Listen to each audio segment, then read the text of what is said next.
What up, Tag Nation? As you can see, we are here talking about WWE Survivor Series War Games. But first we got to hit y'all with that intro. T.A.G. That's tag shit. Free fall as I dive through the kaleidoscope in my mind. No rope up to climb. Gotta remind myself that I'm fine. Mama, I don't really want. What up, Tag Nation? It's your boys representing Tag here to discuss what else? WWE Survivor Series. You have myself, Scooter Ray, aka Scootaloo.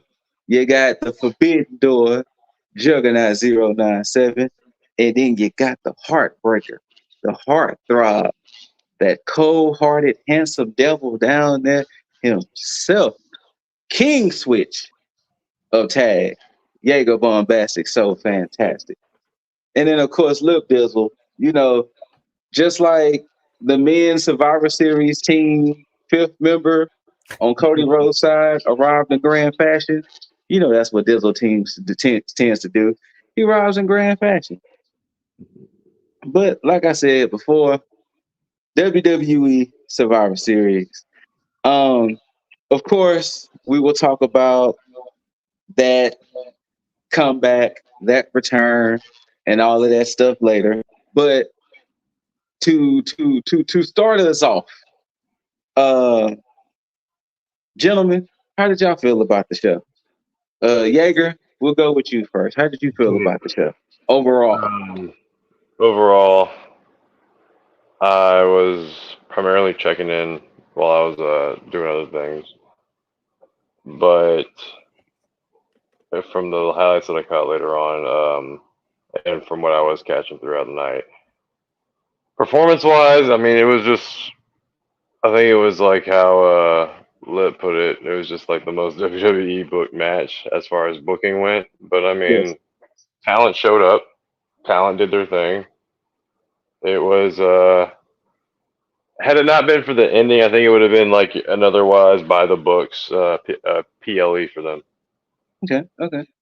Overall, I enjoyed it. There were two matches, of course, that were standouts, which was the bookends of the show. The three matches in the middle, little ups and downs, but overall, I enjoyed it. Now, Jugs, your perspective will be different because you were in attendance. You got to see the show Oh yeah. live and in person. So, speak to how that was being there for War Games in person. Yeah, man, the atmosphere. I mean, Chicago. They always go crazy. The crowd was Yes. like on point. The two Survivor Series War Games matches were amazing. I say the women's War Games match was better than the men's. Like spots wise, like they had more hardcore stuff going on. So I thought True. that was good. And the matches in the middle were just like the women's title match. Like there were some matches in the middle that was like very predictable. Like you knew the way that it was going to go. So, but the ending, just put icing on the cake, which we'll talk about here in a little bit. Seeing that return of some certain guy that might be petty. He might not be petty. I don't know. We'll let you guys give your take on that. And then wait and anticipate and see who that fifth member is going to be. Which Yeah. we'll talk about that here. But yeah, it was great being there live. I enjoyed myself. I would say this was probably the second best PLE behind Mania. Maybe I'll put it up there Oh Yeah, wow. behind it was Mania actually pretty 91. good. Like I said, I actually thoroughly enjoyed it. Like the two board games matches really brought up the score for me, but I actually Mhm. enjoyed it. Well, let's get into it. So, first match of the night, we had the women's war games. We had Team Bianca, which consisted of Bianca Belair, Charlotte Flair, Shotzi, and Becky Lynch, and Damage Control Bailey, women's champ Io Sky, Oscar, and Kyrie Sane. Um, yeah, you can tell that Dakota's injury stopped it from being 5-on-5 as well. So, they had to scramble to make it the way they made it. But it was fine 4-on-4 for me. Yeah, I'm happy it was just a 4-on-4 because they didn't need to add a fifth member. Like, I and agree. I'm wondering who would that fifth member would have been. I was thinking maybe Jade Cargill, but like, I think she's going to end up being down in NXT first, so I don't think it's right to put her on the team. Like, Well, so well, I but was just she's fine with gonna it end being up there. 4-on-4. What's that? But Oh, not but relevant. with this match, they did a fan vote, and with the fan vote and everything, Team Bianca had the advantage. And to start off the match, it was Bayley and Becky, and I can't remember who rotated, who was next, who was this, but Bayley and Bianca, Bayley and Becky started it off, and Yeah, I was I surprised could those were two. appreciate how they did it with every woman seamlessly kept bringing in more weapons and more things. It was like, yeah, we gonna do this. And Dakota was kind of showing her worth early by giving Bailey an early advantage with a kendo stick and things like that. And kind of like what Jugs was saying, the women made the match more hardcore. They made it, more spot heavy than the men, which it was fine to me. The one thing I dislike with WarGames, and even Blood and Guts is guilty of it too. I hate the spot of when a new person comes in, they just take over for a little while. Yeah. Like I kind of hate that little trope of, somebody new comes in, they show off their moves for like a good minute or two, and then boom, it's simmered down to a regular match. But the women showed out. The women showed up and showed out. Shouts outs to Io Sky, because Io Sky is the only woman to participate in every women's WarGames match WWE has had. So that's an accomplishment within itself. Sure. Also, I love that spot she did with the trash can off the top of the cage. Look, it was even cool how they even did it. Yeah, the with fact the whole that she had that chain, yeah, and Dakota had to hook the trash can. Then she just, yep, this is me now. That. I was hoping that she would do that again. Like that moment would have been a perfect EO with the trash can over her. Then boom. I bet you wondering how I got here. Well, I'll show you. So, but yeah, and then I even love how Charlotte too tried to get in on it by doing her moonsault and everything, and it was like, all right, that's cool, but you could have let EO have it. You could let EO, which surprisingly in this setting, I'm actually surprised Shotzi didn't do more extreme things. Yeah, Shotzi, she was like selling on like the whole time. Like she took some nasty bumps. Like there was one point where she took this like I think it was like this DDT by I think it was by Bianca or someone. Yeah, even the missus was like, Shotzi show taking a lot of punishment. And I was like, well, which I'm not. I've never been behind Shotzi that much. Like to be honest, I couldn't care less for Shotzi. Like she was just kind of there. Bro. That's my horse. I call her Shitty. That's what I call her. Wow. Get a hit on the girl. I don't know. I never liked her in NXT that much, and like I don't like her now. That's crazy. But I was happy that Becky. I was kind of surprised that Becky and Bayley started off the match. Like that was very surprising. I thought it would have been like maybe Asuka and like Asuka and not Charlotte. Sorry, Asuka and Shotzi to start the match off or something like that. Also, we were thanking Asuka when she brought in that table. When we got thank you, Asuka. Yes. Y'all crowd, y'all was really screaming for them tables and legitimately was booing anytime nobody wanted to bring in the tables. And I couldn't Like I thought that was so couldn't really funny. tell what Asuka brought in. Like she brought in like these like kind of sticks or something. I don't know what they were, like ninja things or whatever. Like she brought those in, like, and she just kept on bringing them out from under the ring. I don't know what they were exactly, but it was kind of hilarious. But yeah, we were thinking Asuka when she did that. Yeah, y'all I was tell you what, going. Bailey, she was saving her team a lot during that No, match. Bailey Yeah. was the MVP of that Yeah. match. Yeah. Like Bailey, like I understand when we look at the horsewomen, we look at Sasha, we look at Bailey, we look at Charlotte, we look at Becky. They look at Charlotte and Becky as like the two, but we're not gonna sit here and act like Sasha and Bailey were just like tag-alongs when it came to the horsewomen. And they were tag team partners as well. So I see what you did there. Like, Yeah. and furthermore, we're not gonna sit here and act like Bailey hasn't truly been working her ass off these last couple of years too.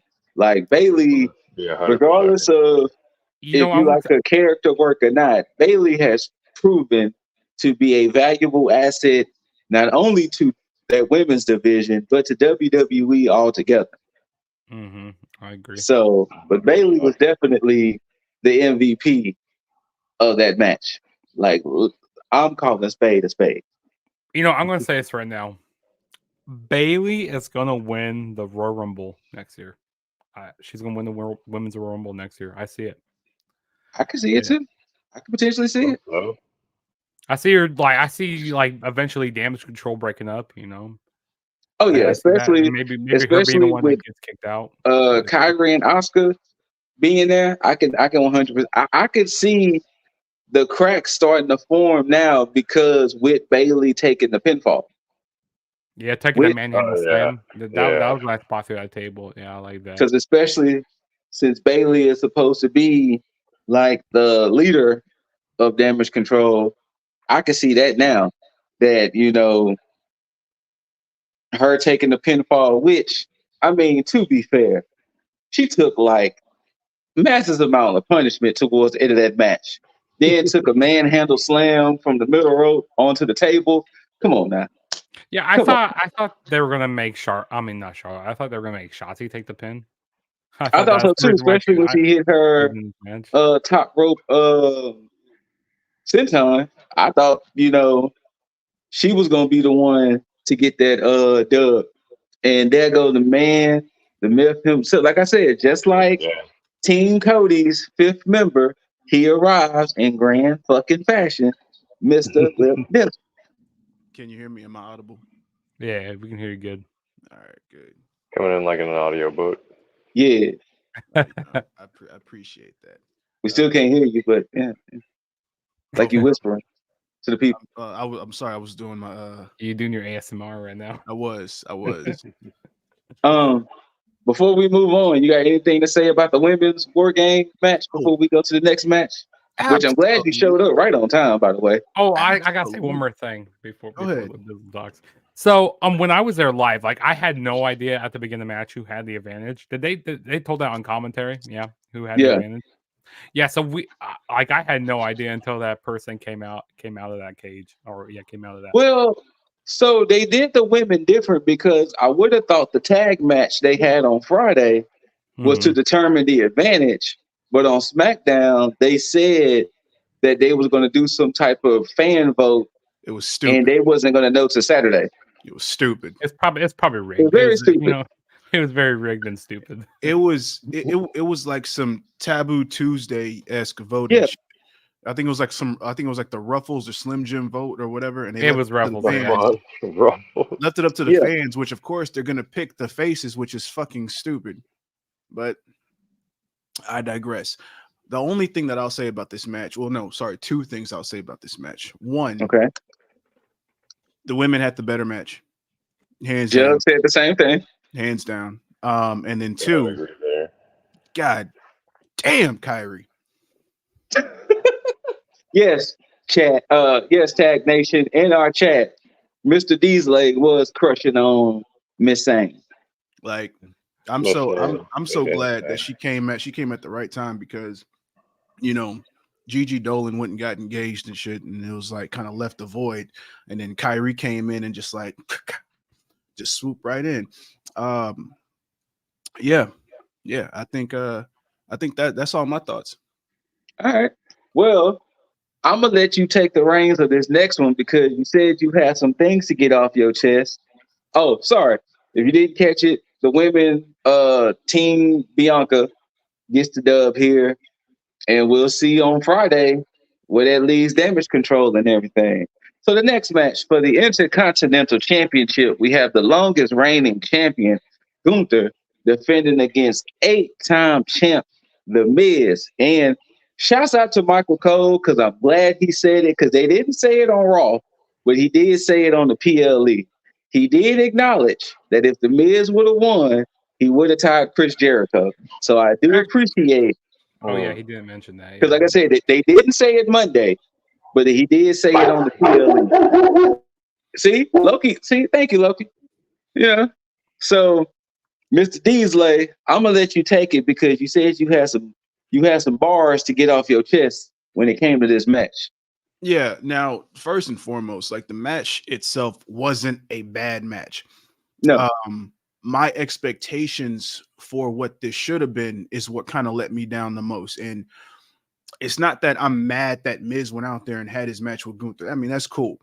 I'm mad because Miz missed an opportunity to put him in a position of where you could look at him and say, oh, he could still be put in the main event scene. He could still be in contention for another world title down the line. Looking at this match and looking at my expectations of what this should have been, Miz missed the mark.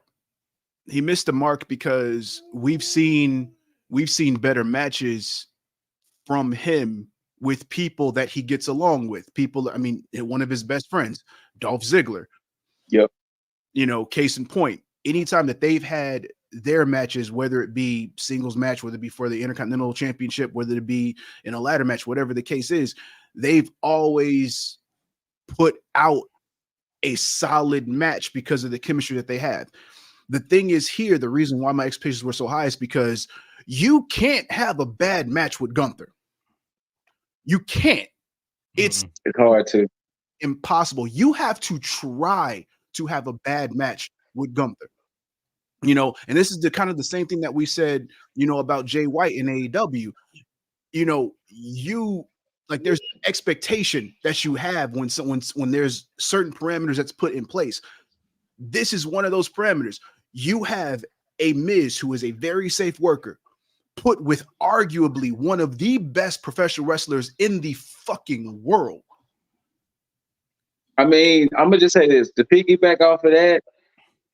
To deny Gunther at this point, or even Walter, whatever iteration you want to know him as, to deny him at this point, you can't be a hater all your life. Absolutely. And like, I mean, it's no question that everybody already knew that Gunther was not going to lose this match. No. He was not going to lose. Yeah. There's no point. This was just meant to be a showcase. This was a favor to be done to the Miz because everybody already knew. Nobody was expecting anything. Everybody was looking at this as a bathroom-worthy match. Now, Granted, Miz pulled out some stuff, you know, in his moveset that a lot of people hadn't seen before, and I appreciate that. But that's not what I wanted because I had faith of, you know, for the Miz going in because of what he's had to overcome throughout his tenure within WWE. You know, it's very well documented, and I'm mad for this particular reason. He's starting to tread the waters as far as Titus O'Neil. He's going that lane. Not to say that, like, as far as bad wrestler, he's more as he's moving towards going to be a WWE ambassador. Yeah. You know, because he's going to be that guy that they go to do, you know, all the pressers or all these other events here. He's going into that lane. He's good on the mic, absolutely, but him being good on the mic only works for him being a public speaker or doing stuff for WWE that needs to be done as far as business goes. But as far as the in-ring stuff, he deserves more, but he has to show more at the same time. And he didn't do that for me last night, and that's why I'm mad. But other than that, I mean, yeah, it's a typical Gunther match. You know, Gunther's always going to show out. He's a perfect Intercontinental Champion at this point in time. And one thing I will note is the press conference and how he acknowledged the fact that, you know, when one of the journalists had asked him about being champ, being champ, and his answer in response to that was fucking perfect. It's like, in time, it's like, right now I'm doing what I'm doing here. You know, I'll get to that point, but right now, you know, this is where I'm at. This is what I want to do. Like, this is like, it's no rush. It's like, I'm making this great. Like, I'm making this shit what it needs to be. He's elevating that title. Yeah. And that is the epitome of this person makes the title, not the title making that person.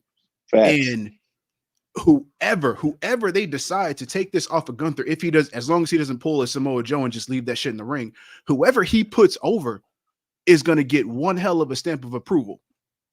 It's just not the Miz, you know. So, and it shouldn't be CM Punk. At this point, I don't know who I want to dethrone Gunther. Yeah, really, I can't think of anybody to dethrone him right now. Like, I'll say let him hold on to that till Mania. Or maybe have him drop it at Mania. I mean, he can't be at the Elimination Chamber show because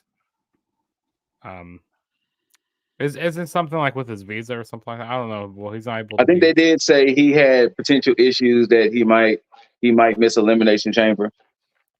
But yeah, I mean, this match, I mean, surprisingly there was a lot of people behind the Miz here. You know, when I was there, I was very surprised about that.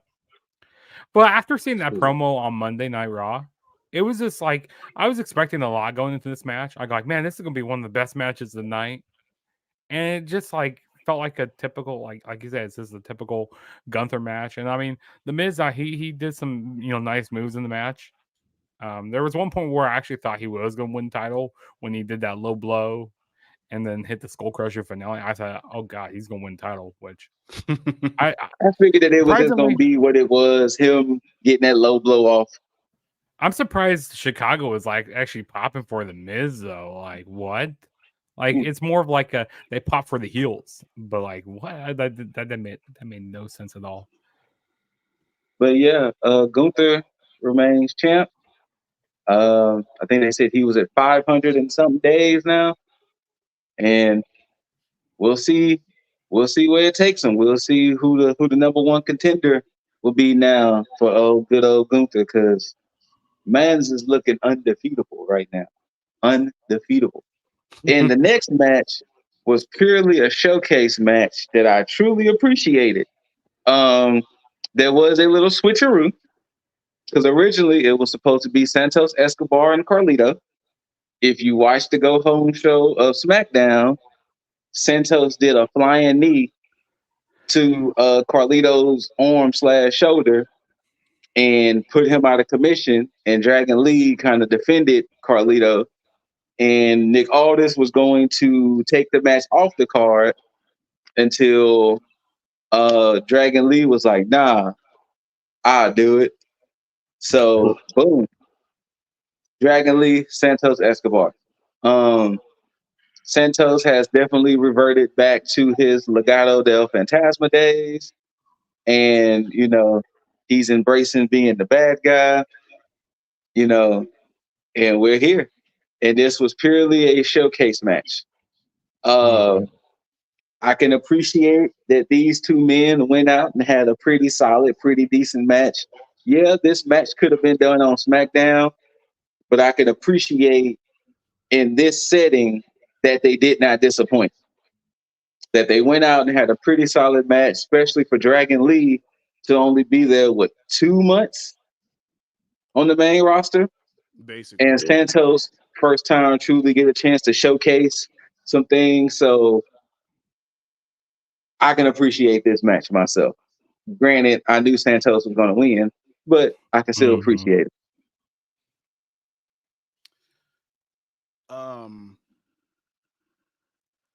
The one thing that WWE has right now, and I don't want to say if it's Triple H's doing or if they just, have their finger on the pulse, but WWE's Latin market at this point in time is the best that it can be as far as like Who's there? main entertainment professional wrestling goes. Because of the fact that you have a Dragon Lee, a Santos, I guess you can say, the rest of LWO, they all can speak English very well. It's not broken. It's nothing like that. Like, and even the ones that do have somewhat broken English, they find a way to mask it the best way they can. But as far as the forefront right now, Santos speaks way better than an Alberto Del Rio. Yes. He is very well spoken in both English and Spanish. He has the look, he has the height, he has the skill set, and he has the charisma to be able to hold his own in a potential main event scene. And I appreciate that. And I think they're doing the best that they can with him. And on top of that, he works way better as a heel. And I'm about to say, if you look at Santos, his face and demeanor screams heel. Yeah, absolutely. Yeah. That's not like a slight on him, people. No, not a slight on him. There's some people that work better. There's some people that look like heels. Like, you just look at their face and they look like a heel. You know what I mean? And they play better heels also, and that's what Santos does. Yes, I agree with that. I think we're heading towards, and I mean it's been hinted at, but I think we're heading towards a resurgence of like the 90s NWO Black and White, or NWO Hollywood and Wolfpack situation here. I think that we're gonna end up getting a split with the LWO as far as it probably being LWO and then a Legado del Fantasma type situation, which I think would highlight a lot of the Latin stars within WWE and give a lot more opportunity. This definitely blows what I said out the water as far as like Damian Priest or Dominic taking over LWO, which I still think would be a fantastic move. But I think if you're going to utilize this to build up a new star outside of Dominic and Priest, then Santos is the best candidate for that. And then to bring in a Dragon Lee to basically kind of pick up the reins of where Rey Mysterio was going to kind of having the torch handed to him from Rey Mysterio. I think that's probably the best thing that you could do at this point, because they're putting a small rocket on Dragon Lee. Yes. And it's subtle. It's very subtle, but it's coming off as organic, and I like the fact that they're doing it that way as well. So shout out to them for that. Whoever's behind that shit. But yeah, gentlemen, other Jaeger, Jugs, anything I want to say before we move on to the next title match? I wasn't honestly too heavily invested in this match. Understandable. Yeah, this match was actually my piss break here. I went to the bathroom during this match. They deserve 5 more minutes. 5 more minutes. I agree with you. I caught glimpses of this match, but It's fair. I mean, I like that. I mean, Dragon Lee, he's pulling out some, big high spots in Smash. Santos, we were cussing, we were saying F you to Santos in Spanish and stuff. I'm like, what are they saying right now? And then like they'll tell him to F off. And then we're calling him puto. We kept calling him that, and then Skull. It was very funny. Like I enjoyed Santos, that. You got me on your side, baby. LDF with you. But yeah, Santos picks up the win, hits that Phantom Driver on Dragon Lee. 1, 2, 3. and we'll see what happens on SmackDown. We'll see what happens. Mm-hmm. Now the next match for the WWE Women's World Championship, we have the Eradicator, mommy herself, Rhea Ripley, going against Zoe Stark.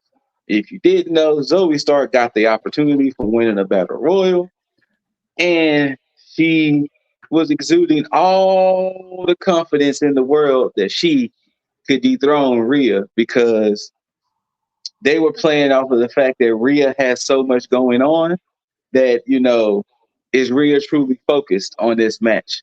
And that was like the big story going in. And we here. And I'm going to say this. The way Dizzle was crushing on Kyrie Sane, that's how I was with Rhea Ripley. I thought Her whole attire, her whole look, it was like Buddy Murphy. Do not fumble. Please do not fumble, my man. Do not fumble, Buddy Murphy. Do not fumble. Don't fumble the bag there. There will be many men, in the words of 50 Cent, many men beating down that woman's door if you fumble this. Now listen here, I gotta say this. Mommy's always on top. Yes. This was a solid match. You can 100%. So kind of like what Dizzle was saying about Becky Lynch having the NXT Women's Championship and going against people to kind of give them better shine. This is how this match was. There was not one point I thought Zoe was going to win, but you can definitely tell this is to showcase Zoe. This is to let y'all know that Zoe can hang, that Zoe could like it won't be crazy to see Zoe as a women's champion in WWE. So, and I can appreciate that. Fair. Because there was times she had the champ reeling. There was times that she had the champ down. I mean, she could never hit that Z360, but she was hitting her with everything else. And ultimately, of course, like Jug said, mommy's gonna be on top, and Rhea hit that riptide 1, 2, 3. I mean, yeah, Zoe, she hit some pretty nice, she did some pretty nice spots in this match. I really like this. I think it was like a DDT on the apron. That was a pretty nice spot in the match. I mean, the crowd, they're just definitely behind Rhea Ripley, which I'm pretty sure that Rhea Ripley eventually is going to be doing a face turn. She's definitely, I feel like, which I think I'll get that. But I feel like she could be eventually kicked out of Judgment Day for some certain reasons. But we'll see. Which maybe I'll talk about in the main event. Personally speaking, in order for Rhea to turn face, she's gonna have to disappear. Like a little bit.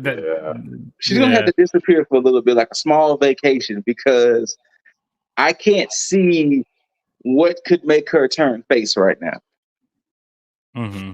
Considering if you're looking at the women's division, she's the big bad. That's true. So, in order for her to go face, crossing fingers is not because of an injury. It's just, she loses the title, she takes some time off, come back as a face. But which I don't see her losing the title anytime soon. But I think I prefer Rhea better as a heel. I agree. Personally speaking, that's the thing that's going to happen here with Rhea. Because one, she will take time off, probably after Mania, because again, her and Buddy Murphy are engaged, or Buddy Matthews are engaged. So there's going to be a wedding at some point. So she's going to have to take time off. So that's their window for that. 2, I don't think that she's going to come back as a full-on face. I think that she may be like a tweener, anti-hero or a tweener in a way. Yeah. Because it's more organic for her to be like that type of loner that's basically like, I'll just fight everybody, fuck it. And then fans be drawn to that. So we won't have to get a drastic change like we probably will get with Bayley. Bayley clearly, and I know we're kind of, because I forgot to talk about that as far as WarGames. Bring it up. We're still talking about the women. they're gonna pull like the sympathy card for Bailey, because I mean if Yes. you look at that whole match, how she was basically the MVP saving Yep. everybody. The moment that they turn on her, it's gonna be her basically and the fans being behind her, basically like, well, she was the one that was taking all the bullets for y'all. It's like y'all are Yes. dicks for that, Mhm. you know. I mean, hell, she even took the bullet Yeah, she took yesterday. that pinball. Yeah. So that's going to be the thing there. So I think we could be potentially looking at a an EO and Bailey Mania spot, if that's the case. And I was saying this right now. I was saying earlier. I said, mark my words right now. Bailey's gonna win the Rumble next year. I see it. Oh, happening. I didn't think about her as far as going. Yeah, that's a way to stretch it out. That's perfect. Mhm. Yeah. But yeah. So oh, go ahead. But as far as Zoe though, Zoe has the offense and believability in her offense that Shayna Baszler should have had when she first came up. Because you look at Zoe, you look at her build, you look at her offense, everything is believable at what she does, which is why she looks so good against Rhea, which is why she looks so good with anybody, to be perfectly honest. But Mm-hmm.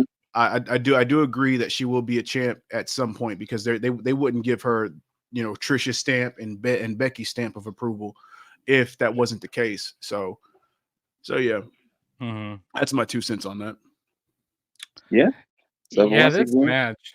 Yeah, this match was definitely interesting. oh yeah, how was the crowd with this match?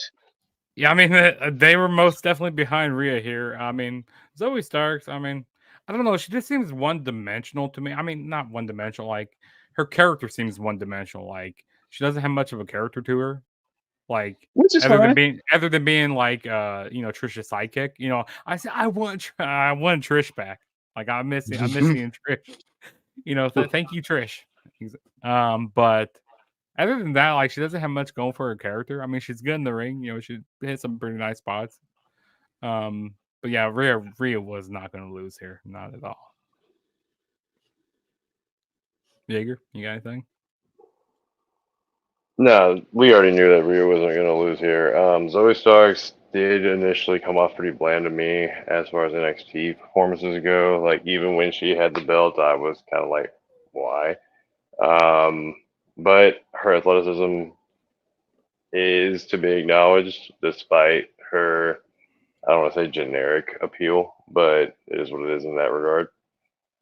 But no, like she's put in her time. She's liked by at least the crowd to have been brought up this far. So we'll see where she's going, and as far as the long term goes, and see if she can get out of or get into some kind of spotlight.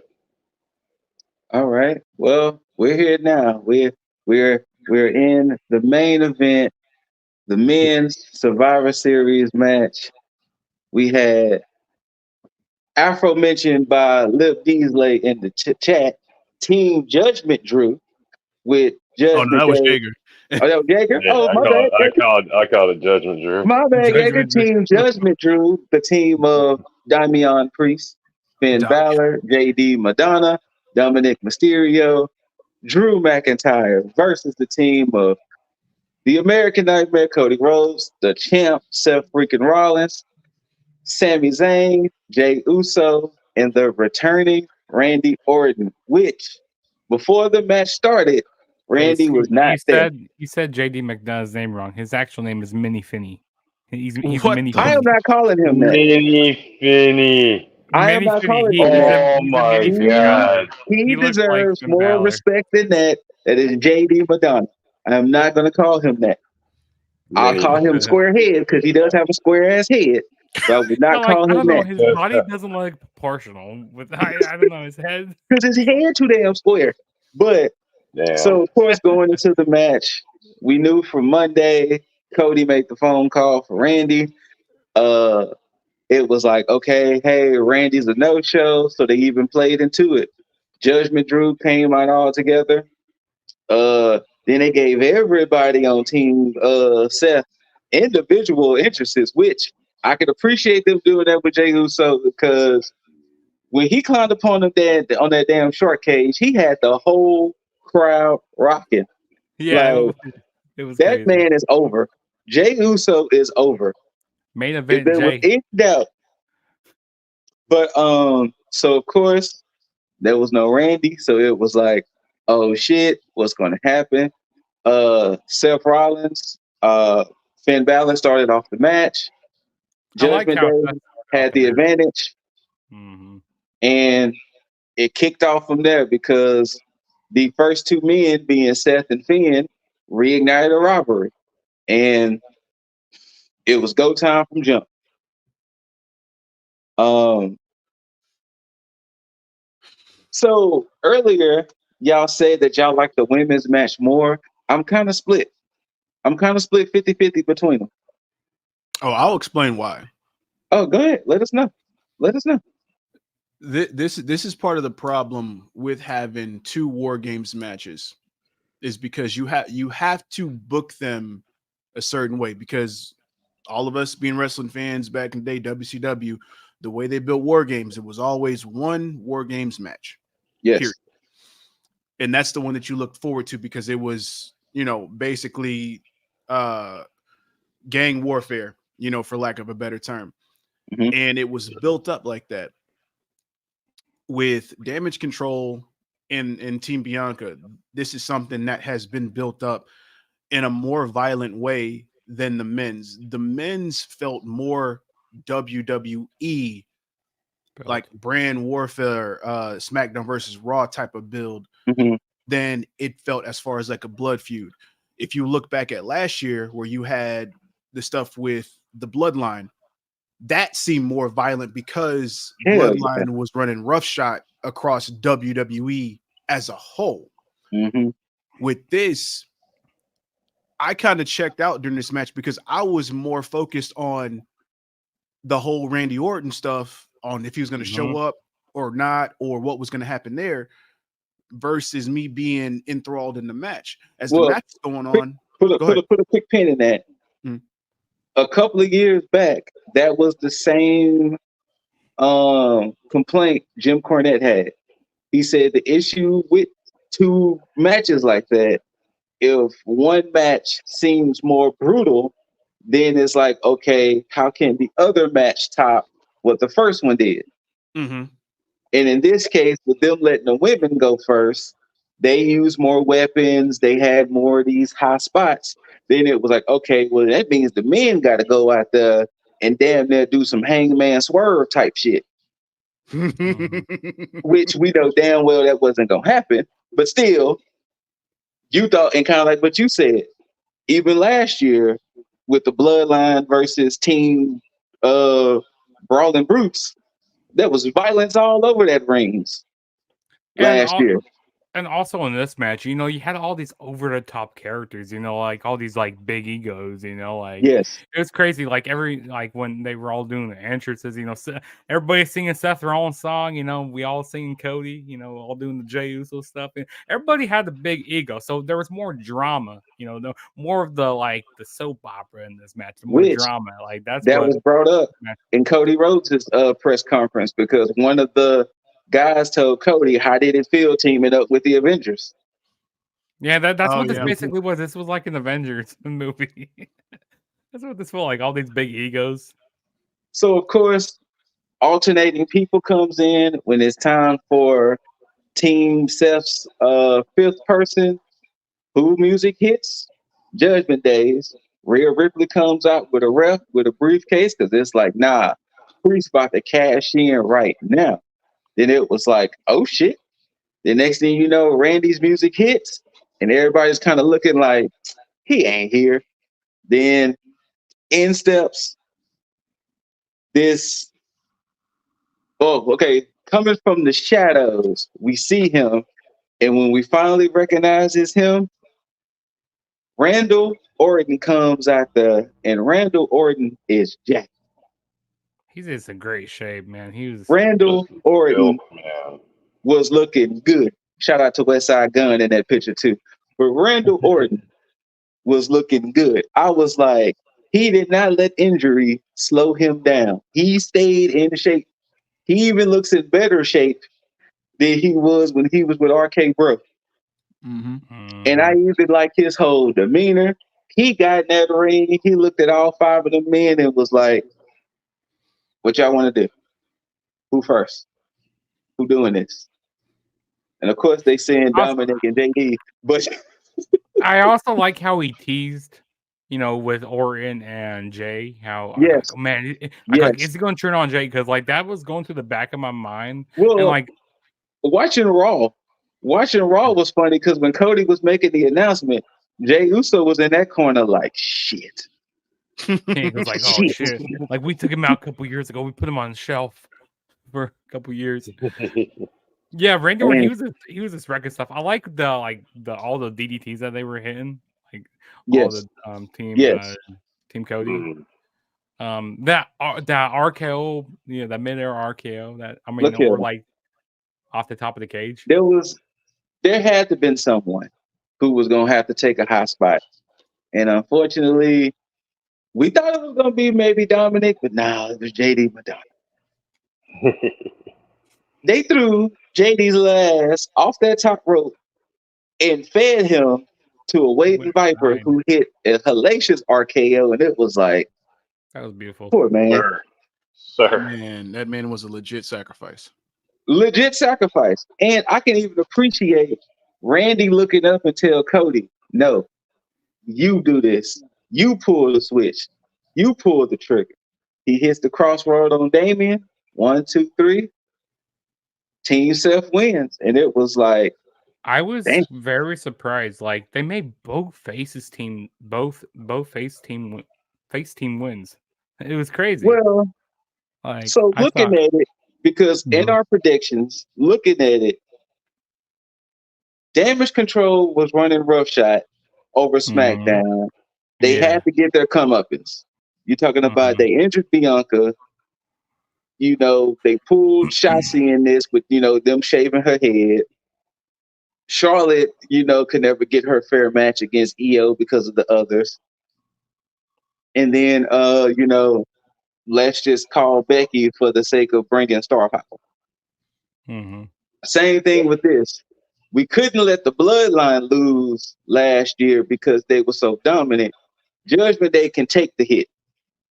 They still got all the gold. They still been pretty dominant as well. Yeah, and they still have all the gold other than the World Heavyweight Championship. So like they have been the dominant storyline ever since like the whole summer.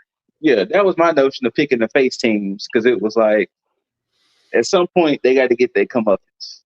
I will say emphatically, fuck all of that. And no, look, go ahead. The reason why I say that, because I get that booking mindset about them Muppets, but the problem is, and it's the same for both losing teams. Damage Control, for one, was running roughshod with just Bailey, EO, and Dakota. Sometimes just EO and Bailey. But you had them gain not 1, but 2 extra people, one of which is one of the best women's wrestlers on the roster. Asuka. And you tell me that you gain that much of an advantage in your stable after you was just doing all the damage, no pun intended, with just 2, maybe 3 people at a time, and now you have 5 credible people altogether. Of course, you got to minus Dakota because she's injured, but you have those numbers and you're not doing more damage than you were before. I don't give a shit if you got Becky on your team. Yeah, that's where I lose the believability. So there's that part. As far as Judgment Day, I get it because you got Dom and you got JD on your squad. That's all right. But still, but you added a pissed off Drew McIntyre, who you've been building. And sidebar, I feel so bad for Drew. I feel so bad for Drew. Yeah, because and we'll get into it later, I'm sure. Obviously, with the post show shit. Yes. But if this has anything to do with all of that, I get it. I fucking get it. Because the shit with the WrestleMania shit with Gunther, that's you technically should take that L because Gunther's doing a hell of a job with the IC title. And plus, upon realizing it, Gunther was chasing history. Yes, absolutely. Yeah. Then you got the shit with Roman, and once again, Roman chasing history. He may be chasing history, and that's fine. And that's fine. But there's been opportunity after opportunity to pull the trigger for Drew, especially like what's the point of you building Drew to a certain point to just have him take the fall on so many things back to back to back?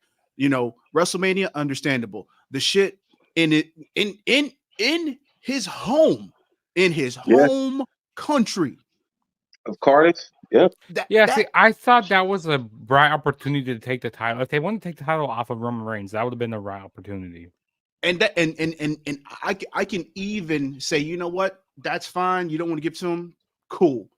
But then you put him up against Rollins after Rollins had not one, but 2 matches with Shinsuke, who I would believe 3 matches against Shinsuke, which I would have been like, you know what? You know, Shinsuke should be the one to take that title. But after Shinsuke's done all that kayfabe damage to Rollins, and now you got a pissed off Drew he goes up against, and Drew still can't get the job done. And now this, I get it. If Drew wanted to walk out that door right now, I'd be like, I don't blame you. Let's put our Drew. Let's try to go into the mind of Drew McIntyre. Do you think we're gonna get Drew Galloway again, or you think he's gonna stay Drew McIntyre?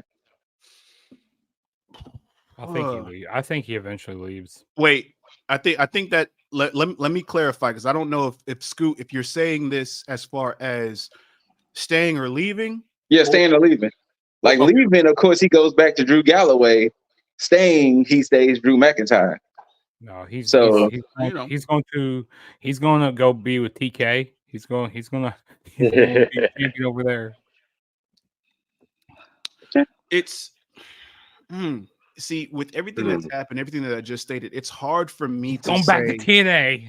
It's hard for me to say that he would stay, because all of this is grounds for being like, hey, I have a justifiable reason for just getting the fuck out, because I see how I'm being treated in this regard. Because he still hasn't signed a new contract. No, and he only got a couple of months left. So, and you know what? I'll get into the other part of that once we talk about the post shit. But yeah, so of course, you know, this show was capped off with a huge return. You know, and who'd have thunk it? Who'd have guessed it? Everybody's here favorite wrestler, R-Truth, made his return last night. Hell Lord, it was a breath of fresh air to see Truth back on the TV. It's refreshing. Very refreshing. But I'm pretty sure y'all are not. R-Truth for champ. He's gonna be champion. I'm pretty sure y'all are not wanting to hear about R-Truth. Of course, the men, the Team Cody, Team Seth, had about 30 seconds of celebration, and the music was interrupted by Jaeger's favorite wrestler in the world. The return of CM Punk. Pepsi Field. Chicago made. Chick Magnet. Charles Montgomery. No. He is back. You know, Jaeger, I feel like you were at this show. You want to know why? He was back because I was right there with Seth Rollins screaming, "Fuck that!" Because there was a fan behind me. Wait. We're gonna get to Rollins' reaction in a minute, but let's just. Okay, so I'm gonna say this. My brother and I have been kind of teasing it the whole time, and I was even teasing it with Ashley that Punk's music is gonna hit and he gonna come, because I was saying that maybe he might be the fifth. Maybe they might pull a mulligan and he might be the fifth. But when I would've his been way too music legitimately hit, I sat there and I was like, "Oh shit, like, this is Yeah, that's legitimately the way I would. happening." That's the So way I would. before we continue, Jaeger, no, sorry, not Jaeger, sorry, wrong person, Jugs. Could you hear your own thoughts? Because I'm pretty No, sure everybody lost their collective shit. So could you the even roof, hear yourself think? the roof blew off that place. Like you cannot hear yourself think. When I heard that, I got no way. We're getting trolled right now. Like this is no way. He came out. I just lost my shit. Now I was saying Jaeger. I'm pretty sure you were there because this person behind me said, "Fuck CM Punk," and I got what? I'm surprised this guy didn't get jumped in Chicago because he's thought as of a god there. And man, we got Randy, but then we get CM Punk here. And the reason why they said that Randy was going to be a partner on Monday was, go like, okay, it's not going to be CM Punk. CM Punk's not going to be there. And also people going, oh, CM Punk, he's been spotted in Target. Yeah, well, he's from Chicago. I mean, what do you Right? expect? People are going to see him around. Oh, he was spotted at a Blackhawks game. He probably has season tickets to Blackhawks games. It's like the fans sometimes No, man. Anytime you randomly encounter a celebrity, it's meant to be something. That's true. But yeah, All the right. roof just blew out that place, and So now that we heard Jugs from the standpoint of being there, Jaeger, what was your thoughts seeing Pepsi Field back in the E? I mean, of course he was. But from the little reports that I have read, that apparently this was thrown together pretty quickly. It looks like this Yes, may have Triple been a H decision mentioned from, it.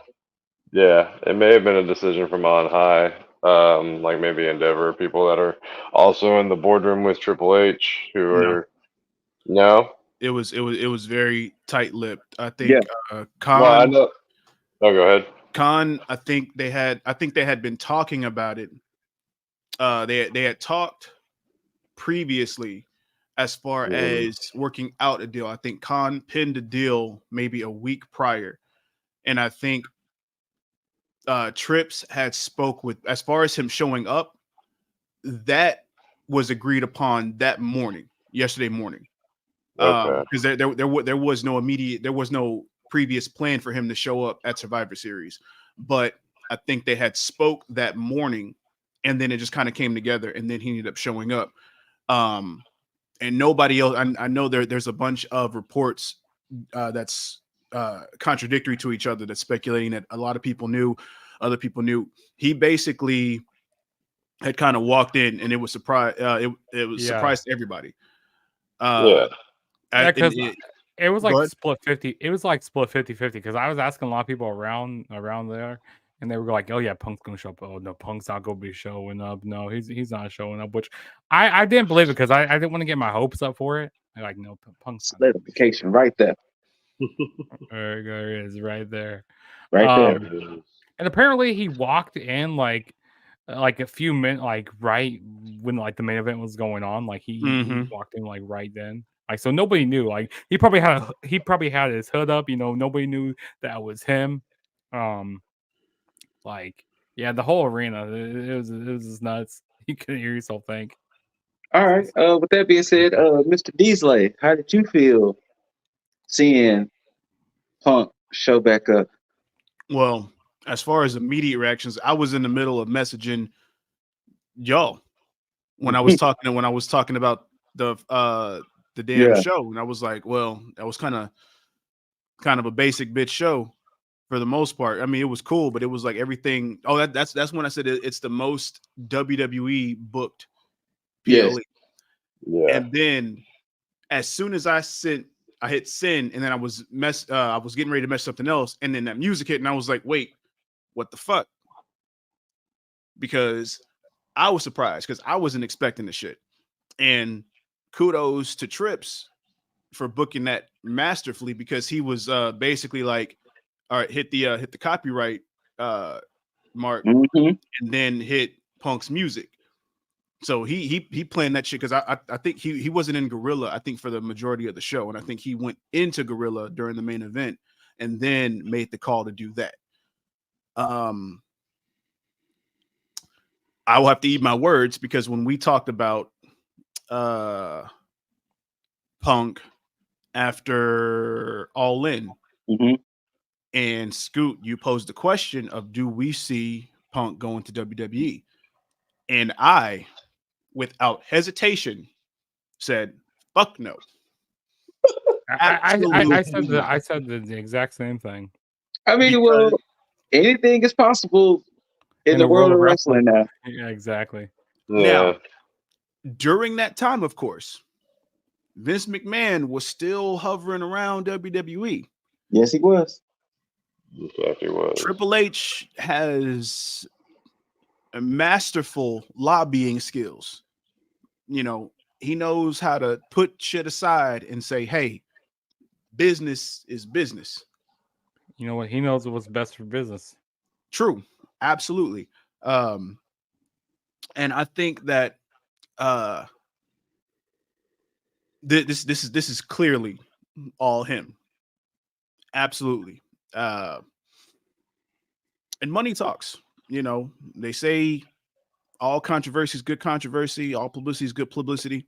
And one thing that he said is that people talk about Punk. And they do. Tony Khan's probably shitting his pants. And thank you, Jugs. I'm glad you brought that up.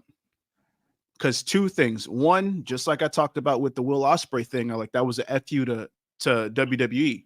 This was an FU as a response to AEW. Now, here's the thing, and it's a hard truth that a lot of people won't be able to swallow. WWE is going to be able to utilize Punk now better than AEW, because the Punk, as far as Pipe Bomb Punk, the Summer of Punk, that would have been the Punk that you send to an AEW, during that time. That's that Punk. The Punk, it was a grumpy old man that was at AEW.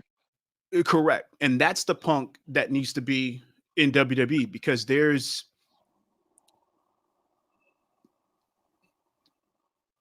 I know I'm going to say this a little bit wrong, but there's a certain box that you put him in that keeps him contained as far as WWE, because they know how to talk or know how to cater to grown men.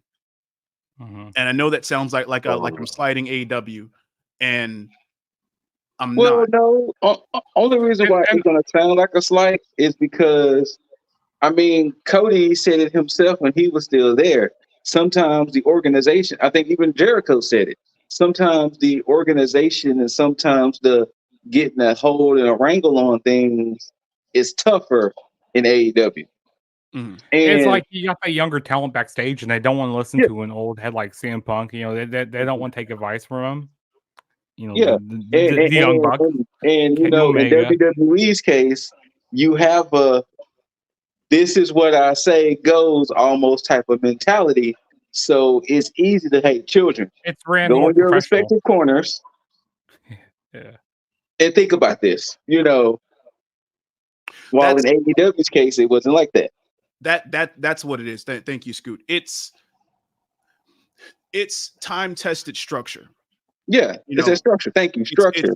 It's a level of structure that WWE has attained over its longevity that AEW has not attained yet, because they still are in a position where they're still trying to figure out, what kind of company that their foundation is going to stand on. Because I still think that they're still trying a lot of things right now. And I think that's good for them, because I think as long as they keep trying out things, which puts them in a position where, they're able to cater to their right market, which is why they're able to get away with a lot of things, i.e., Swerve and Paige match that we've just seen, which was fucking amazing. Yes. And you're not going to get that in WWE because they're more publicly traded. They have certain lines that they will not cross. But at the same time, there's a level of understanding across the board as what will fly and what won't fly. And a seasoned Punk right now needs that level of structure in order for him to be at peace, you know, and not as disgruntled as he would be, because during that time, WWE was still in that, you know, post ruthless aggression era where you still, you know, you had your John Cena, they were catering to children at that time, you know, versus coming out of the Attitude Era, you know, where a lot of things were able to cross a certain threshold. And Punk couldn't thrive at that point. You know, he couldn't thrive in a position of, hey, this is who we're going with. You know, Dwayne's here, so him and Cena is the marquee match. They need to have the title. You know, we can't put that on you, so we'll put you over here because you're not slotted in yet. You know, and a Punk at that time couldn't understand that, because it's like, well, I'm doing this, so I deserve to be here, which rightfully so at that point. And that's where now I think there's a level of understanding that he has coming into this, putting bygones, you know, letting bygones be bygones, and actually coming back to WWE, because we already know what this is. You know, he has signed a multi-year deal, but I think 3-year deal. This is more so him being there for maybe 1 to 2 years as far as in-ring stuff. And then I think they'll probably slot him, you know, as far as a part-timer in certain cases, and then he'll go into the Hall of Fame, which is ultimately what a lot of these guys who are WWE alumni want, you know. And maybe, Lord willing, the percentage is very low, but hopefully AJ is slotted in this fucking deal. Yeah, I hope AJ. Yeah, she needs to come back. Now, with everything that's been said, the video that was released soon after Survivor Series goes off the air. Of course, I can't run the video because I don't want the video to get copyrighted. But I will share an image from said video. One person. Now we know very not happy. We know that, you know, that Jaeger grew his hair out. Yes. We'll let you people know that is not Jaeger. That's not Jaeger. Jaeger, is that you?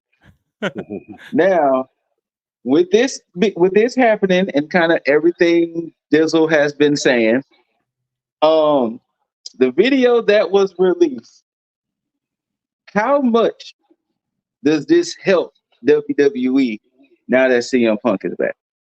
Immensely. Yeah, this helps out so much. And I'm wondering if, like, you know, this is some like real heat with him. Because I mean, Seth Rollins has gone on to say, you know, that CM Punk is a cancer. You know, he doesn't want him in the WWE.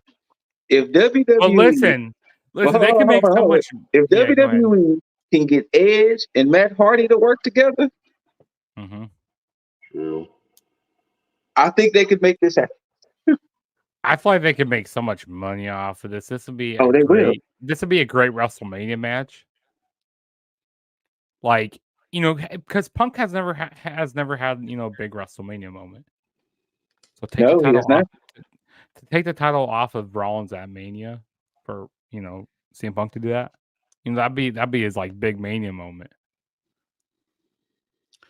I mean, I remember saying it at Crown Jewel that we're in the age after Rollins retained over McIntyre. I said we are in an age to where CM Punk could be the one to take the belt off of Rollins.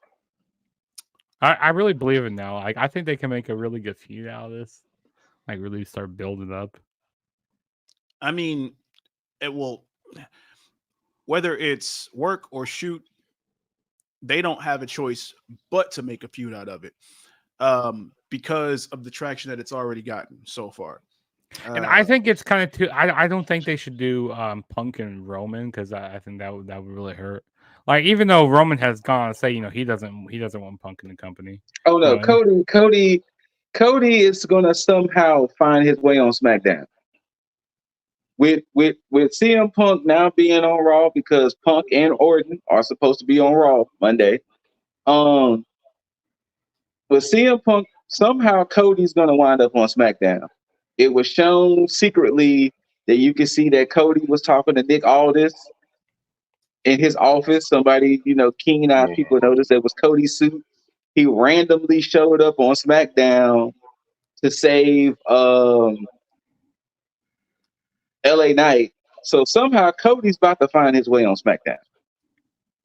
I still And think that's what they did that trade for, you know, with Jey Well, Uso. no, the trade was for KO.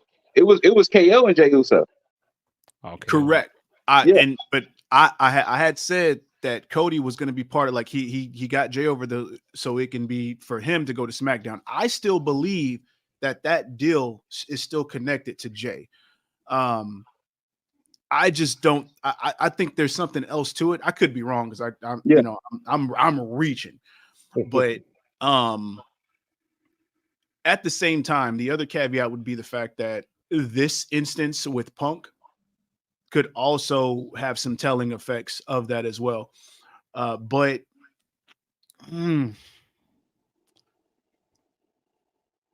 thank you, Jugs, for reminding me about this fucking Punk having a match thing. That's another thing that they're going to do that AEW didn't, and that's make sure that Punk is perfectly ring ready.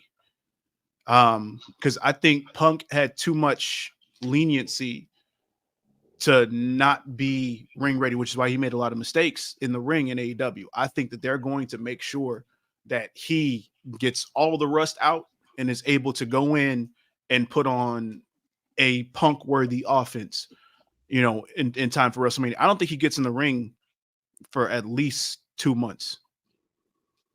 I could totally see him not having any match until Rumble if they're gonna stretch it. Do they? Maybe they have him. Okay, maybe they have him in the Rumble. He doesn't win. You know, he tries to figure out a way to, you know, face. I don't know. He doesn't win. Maybe he gets frustrated, something like that. You know, like being punked the way that he is. You know, he gets frustrated. I don't know. It's be interesting how they would book him.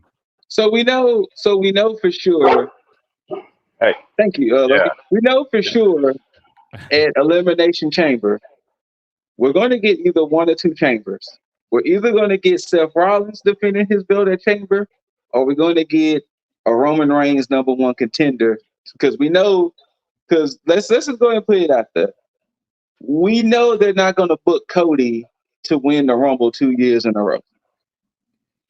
Correct. I mean, I wouldn't put it past them. I could see that happening. No, I don't see them booking Cody winning. I feel they're going to put somebody else, but I do feel there's going to be a Roman Reigns #1 contender at Elimination Chamber to see who faces him at Mania. That's and what I Cody can see Cody, huh? That's what Cody wins. Yeah. The #1 and I can see Cody winning that, and that's him getting his get back at Roman at Mania next year. Would you say Punk wins the Rumble? And if Punk don't win the Rumble, which I can 100% see it. I mean, they had Edge win the Rumble. You know, I think that would have been like, Yeah. you know, So- Chicago's his hometown, okay? You know, I understand you're bringing here Survivor Series, but you know, we already had Randy, which people are saying that Punk's return outshadowed Randy's, which I definitely agree with that. It did. I think that if they wanted to have Punk return, they should have done that at the Rumble. You know, kept it hush. You know, kept it quiet. You know, because you know, like I said, the reason why they brought, you know, they announced Randy on Monday was like, no, Punk's not showing up. Punk's not showing up. But maybe we should have kept it that way, and just had Punk show up at the Rumble, be a surprise entrant, and then win the Rumble. Definitely Rumble. They couldn't get past that shock factor. They weren't going to miss it on that. They knew what they were doing with that shit. Yeah. Then again, now that I was there live, like I fucking lost my Okay, shit. speaking of you being there live, what time did y'all even leave that damn arena after Punk showed up? Oh, it wasn't until like 11:30 midnight. But I'm pretty sure the crowd was just too damn geeked up over the fact that Punk was there. So yeah, like I wish I was part of the media had a media pass, media credentials, you know, to be back there, you know, asking the questions. Well, I also say too, watching the press conference, nothing was too telling. Triple H, I'm gonna tell you this right now. Whatever feelings you had towards Triple H back in the day or whatever, he has transitioned exceedingly well in whatever role he has in the WWE. Absolutely. He knows how to give amazing answers. he knows how to answer you without, making you like, Trips, what the fuck did you just say to me? Because when Dizzle brought it up earlier, one of the people, first question, hey, so how did this Punk deal come about? Did Endeavor have hands in it? And Triple H was like, he paused for a second and he was like, nah, it just happened. We worked it out. When I say that it was very last minute, it happened on the fly type thing. Like, he answered everything straight. Now, if it was Tony Khan, he'd be trying to, he'd be rambling on so much. Yeah. And he would be, you wouldn't know what the hell he's saying. Like, he'd just be fumbling around. But yeah, Trips gave very great answers. And, even the questions weren't really that, Hey, I'm sorry. By the way, TK, if you're watching, I'm sorry. I'm sorry. I don't mean that. I wanna, if I ever come to an AW pay-per-view, I wanna get, my media credentials. I wanna go back. Turn you away at the door. Oh, I almost forgot something else. So I start to realize they let Michael Cole be a little more free on commentary on PLEs because he did bring up the fact Cody made history in that same building too. Oh damn! Yeah, okay. Michael Cole did say WWE's history, and then he said, "Hey, even Cody." He said, "Even Cody himself started an event here," and I was like, "Oh shit!" Oh shit! So, indeed. and that was one of the questions that was brought up to Cody. Asking him, you and Punk essentially came from the other side. How does it feel now being on this side and everything? And Cody was like, yeah, me and my friends, we did start something great. And, once again, these guys are very media trained. These guys know how to answer these questions without jamming themselves up.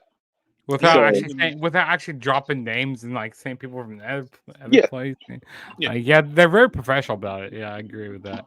Even Trips talked up and even if it could be a lie, he made Endeavor look good when they asked about it because he was like, they trust us, enough to make these decisions, so that he's like that it's telling on how well they all work together, saying that even if they didn't know about the deal and they just kind of found out about it, even if Endeavor is pissed about it, they're at least like, at least at face value, we're all working well together. They trust us to make this decision, so on and so forth.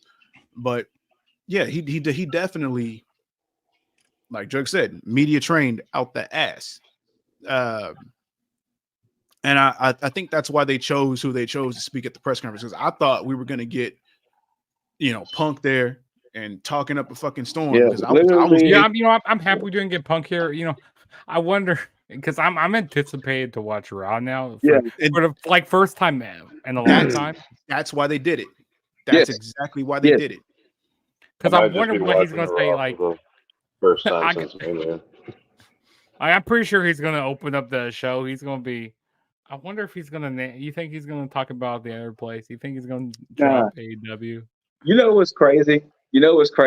Now, WWE announced these shows months ago. So imagine you buying tickets to Nashville, Tennessee. Like, hey, we're going to go to Raw. And then now you like, wait, we didn't have tickets to Raw. And we going to see Randy Orton and CM Punk. And we bought these tickets back in July. That has to be crazy knowing that you're going to be part of essentially an historic Raw unknowingly. Yeah. Unknowingly. But yeah, so both Punk and Orton are scheduled to be on Raw Monday. We might get some answers. We might not. We'll see what happens with Judgment Day. It's gonna be a very interesting Raw. Very interesting. And speaking of Judgment Day, and I forgot to talk about this. This was the reason why I kind of had picked Judgment Day to win, because I thought one or two things were going to happen. Well, you'll probably say a couple. I assume they were going to win, you know, as far as just being, because I picked both heel teams to win because they had Drew. But I also had that because we didn't think that we were going to get CM Punk. We thought we were going to get Randy Orton. I thought Randy Orton was going to work a light match, which he did. Yeah. But I didn't think he was going to be in there long, which is why I thought they were going to win. And I thought they were going to pull the trigger on Priest cashing in. And yeah, that was also running. That was also running through my mind because I was telling one of my buddies. I was saying, "Hey, what if?" Because we never had this in a WarGames match. This will be like history here. What if Priest cashes in during the WarGames match? And good thing you brought that up there because like I was thinking like Rhea Ripley might be the one maybe to eventually maybe cost Damian Priest of cashing in that briefcase. And then, like that's how I think she might get kicked out. I don't know. I might be throwing a Hail Mary there, but funny enough, it wasn't until Rhea came out that I never thought of Priest cashing in. Really? I really never thought that thought never crossed my mind until Rhea came out. That was so smart there. Like dude, that was clever thinking. Like you had the clock ticking down. It's like kind of like a Rumble there. Yep, like, it was. Oh, like who the hell are you expecting to come that out? was like, the most anticipated 3 minutes when when Dominic came out and Dominic. Also, that was the longest time Dominic was behind bars. Funny enough, Michael Cole said that. I saw someone. But that was the most anticipated 3 minutes in WWE because they put the time clock up at 15. At 15 seconds, they had the clock up there. But that whole time, I never thought about Priest cashing in. Yeah, that was just running through my mind, like because like there's no world title on the line, so I'm like, take it. And then Seth Rollins starting off the match also. Taking all that punishment in the match. Like to be honest, I don't see Rollins losing the title anytime soon. Like I said, this is a great way to book Damian Priest. Cashing in will be like like you're a few weeks out from Money in the Bank. He's scrambling around. I think I said this before. He's Damian Priest is scrambling around. But what if they do this? Okay. He cashes in on the night of Money in the Bank, okay? So he cashes in on the champion. And then guess what? The Money in the Bank winner comes out and cashes on him. So we got 2 cash-ins. I will throw my controller at the TV. I honestly would be just as mad. Only because it's like you let this shit marinate for this long. Yes. With Priest, just to do this bullshit. Cash it down again, yeah. Like, yes. I don't know which controller I'm gonna throw at the TV, but a controller is getting thrown at the TV. I don't. Yeah, that's throwing some things at the wall there. That's like I don't see that happening. But that'd be cool to see him. Be like a month out. He's scrambling around trying to cash it in. I think that'd be pretty interesting. But yeah, so I will say this. If not Monday night, because Raw does stay on the 10 o'clock. If not Monday, possibly Tuesday, I will try to do a quick tag on Raw because this is going to be a very anticipated Raw. So be on the lookout for a quick tag on Raw because I got to discuss the goings and on since we got a returning Phil, which still is like I really don't know how I feel about this though. To be honest with you. You don't know how you feel about Phil? I don't know how I feel about Phil. Well, Phil got me in my feelings right now. Nah, man. Phil's gonna be probably the same exact way. Maybe I feel like he'll be more censored. He'll be more. You think he'll let himself be censored though? Like he might play nice for a little bit, but if he's unable to work with more lax people than Tony Khan. No, Dizzle said it best. When you look at that paycheck and see them zeros, it's gonna make you act right. We'll see, man. I hope so. I think there's a lot more like in this locker room. There's a lot more grown men back here who will What maybe the do hell the does bigger that thing. even mean? Well, I mean, look at all the people. Yeah, I think. Let's play devil's advocate for 1 second. Not Yeah. saying I'm defending Phil. Let's play devil's advocate. Look at the people who he fought at AEW or rumored to fought. The Elite, guys who got over on their own. Ryan Nemeth, who was independent this whole time. Jack And of course, Perry. Jack Perry, who got over on his own. When you have a guy who has been in a system like Ring of Honor and WWE and is used to a team or used to a machine being behind you, he's not used to people who did it on their own. So if you're trying to give advice to people who've done, oh, sorry, and Hangman, we can't forget Hangman. Sorry. If you're trying to give advice or trying to tell people who's done it on their own, hey, you should do A instead of B, they gonna look at you like, I'm who I am because I did it my way. I understand your way, Phil, and who got you over and how you got over, but I did it my way, and look where I'm at Well, now. Here's the issue Go, with that, though, because CM Punk didn't want to be a yes man to the people that didn't want to listen to him. But I now mean, but now he's going to go to a company where just instead of people younger than him are going to be telling him what to do, it'll be people older than him telling him what to do. And then he's still going to want to get his way on things, and he's still going to want people to listen to him. And if anything that he pitches doesn't meld well with whatever the hell the company wants, be that Endeavor or WWE, mhm. then how much you going to bet he's going to be sitting right up there on that stage with his legs crossed again? Well, well, once again, to piggyback off that, though you are right, and that could still happen, but at the same time, what Dizzle said, that magical word, structure, compared Yep. to the freeness of AEW. Because once again, look at the crux of the fight between him and Jack Perry. I wanted to use glass for a spot.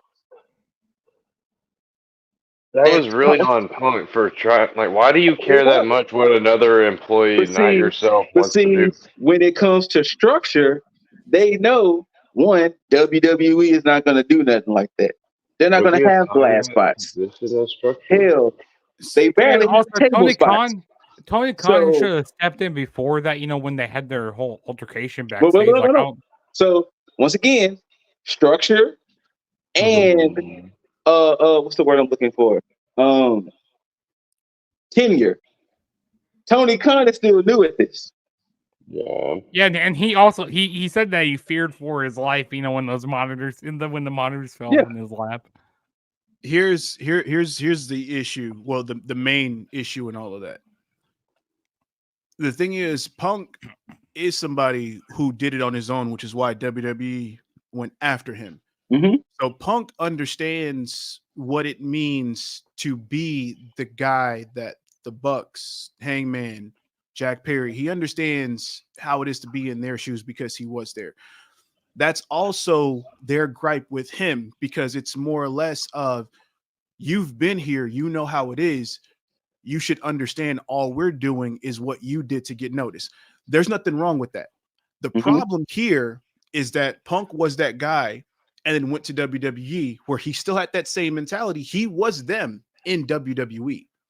And then when he went against the system and, for lack of a better term, lost and went away for 10 years, he became disgruntled, but he had also an understanding of how things work in a business sense because he did go to the UFC and he had to abide by certain things that they had to deal with. So he grew mentally in that sense. So when he went to AEW, he was also slotted in a position of, hey, I'm this veteran. And we talked about this before where he was in that position, but he didn't know how to be in that position. He couldn't, he always wanted to be a locker room leader, but couldn't be that because he hadn't been in WWE long enough to gain that structure there because he was too busy fighting the system at that point. And then when he left, it's almost like being promoted to a position that you're not prepared for, and then still trying to lead in that position when other people around you know better. And the thing is with him is that you're telling other people who were you at some point how you were doing that and how they're doing it here. But because you're in this position, you don't want to be told this is what it is when you feel that you're supposed to be the person who was supposed to be telling them. Yeah, how because to do at the certain same things. breath, once again, it wasn't reports. He beefed with Kingston, Moxley, Right. Jericho, Christian Cage, or he didn't beef with other veterans in that sense. He beefed with the new faces of wrestling and established wrestling. He didn't beef with people we know in that sense. Yeah. He beefed with the elite, Jack Perry, Ryan Nemeth. It wasn't like Jericho, Moxley, people Also, like that. that Ryan Nemeth one was so random. It was hold very on. random. Scoot, you said something perfect. Uh-huh. You said something perfect. And I think this is the reason why it's so easy for Punk to go back to WWE. Mm-hmm. Because it's almost like he's able to see what WWE was dealing with him at the time. So him having that understanding also to the point now is the reason why this works in his favor, because I think he's gained perspective as far as how to ride the wave, for lack of a better term. Now, do I think that this is 100% guarantee that Punk is not going to fudge up a situation with some type of controversy? Absolutely not.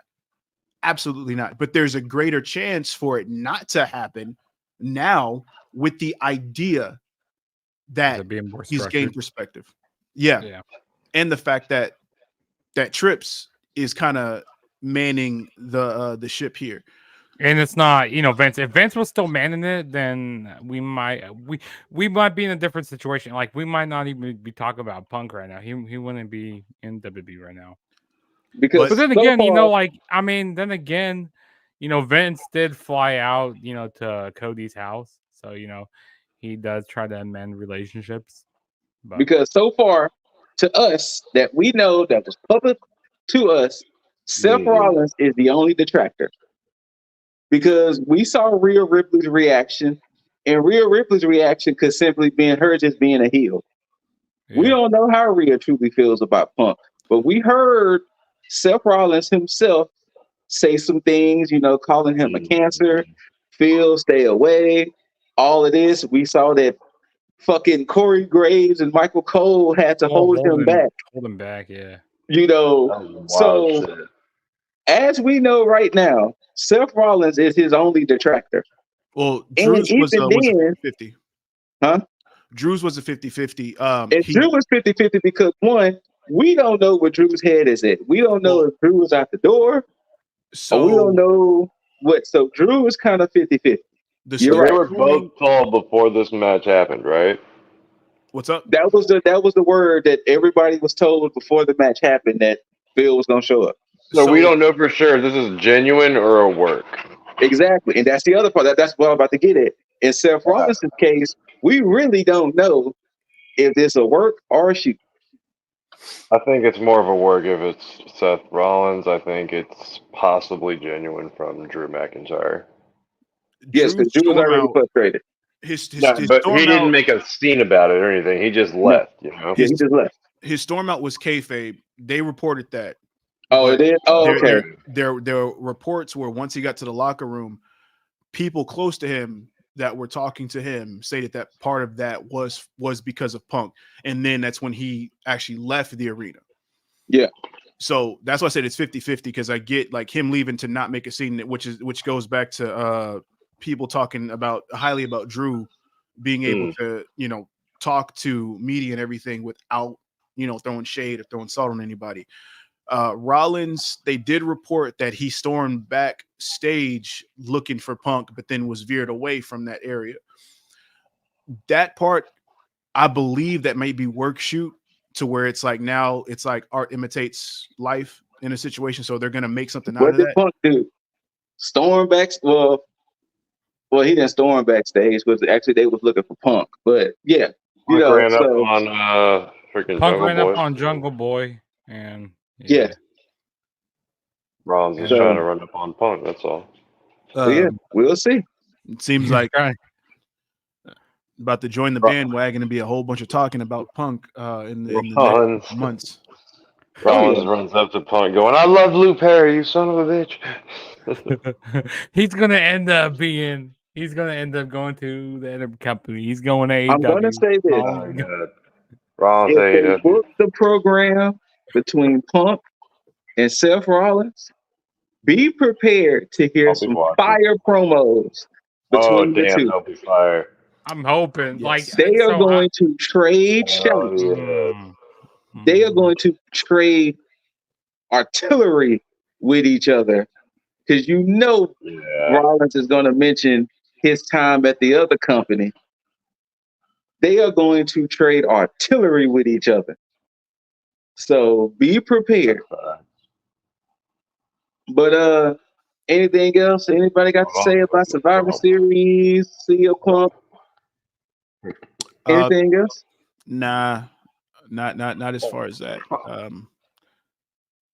Well, before we go, Jugs, overall, what do you give that experience? Would you actually be in there live? And what would you rate that overall experience? shoot, like, man, like me being biased here, like, oh man, I'm gonna give that a 9 out of 10. Understand? Like, I don't know. I mean, I would say 10 out of 10, but like, oh fuck, I'm just gonna say 10 out of 10 because like I said, I wasn't expecting Punk to see Punk there. Yeah. Like I'm saying, he's not showing up. He's not showing up, and like I felt like a little kid again, going to a WWE live event, and like being a big main for pay-per-view. I mean, even though people don't like say this isn't as big as this isn't as big as WrestleMania. This is as big as Rumble, as big as SummerSlam. But boy, like seeing those two WarGames matches in person, I mean that was pretty fire. And in the Allstate Arena of Chicago, Illinois. I mean, it doesn't get any bigger than that. I mean, if you want to go to like Madison Square Garden, I mean, that's pretty big too, and like other big, or like Philadelphia. But man, it was amazing. Nice. Well, Mr. Deasley, I'm gonna let you go ahead and do the honor.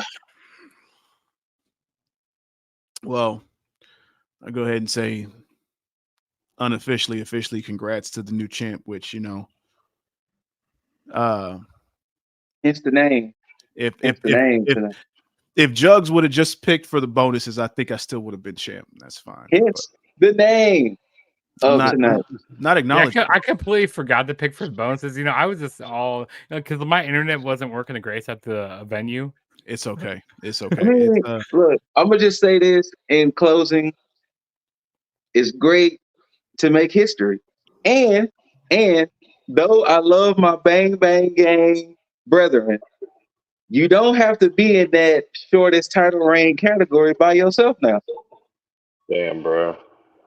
I mean, you have company now. Wait. When did you Dizzle, when did you win the title? Was it at Full Gear? No. Yeah. It was at Full Gear. It was at Full Gear. Yeah. So I love my Bang Bang Gang brethren, but just let him know. All right. He doesn't have to have that record by himself.